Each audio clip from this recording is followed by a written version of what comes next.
Welcome to the Salmon Runs YouTube. Enjoy the video.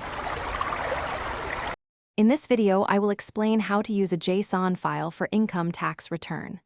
First, understand that JSON, or JavaScript Object Notation, is a lightweight data interchange format. It helps organize your financial information, like income and deductions, into a structured, readable format. This makes it easier for tax software to process your data accurately and efficiently, simplifying your filing experience significantly. To prepare your JSON tax data, begin by collecting all relevant financial documents, such as your W-2s, Form 1099, and any other income statements. You might receive a JSON file directly from an employer or financial institution, or you may need to export data from personal finance software. Always double-check that all figures, like your gross income or itemized deductions, are correctly represented in the file. Once your JSON file is ready, the next step is importing it into your preferred tax software or online portal.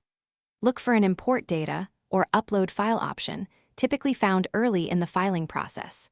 Select your JSON file, and the software will automatically populate the relevant fields. Always take a moment to review the imported information, ensuring everything aligns with your original documents before moving forward. Before submitting your return, perform a thorough final review. Pay close attention to critical figures, such as your adjusted gross income, total deductions, and any tax credits.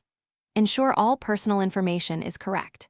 Using a JSON file significantly reduces manual entry errors, but a quick check provides peace of mind.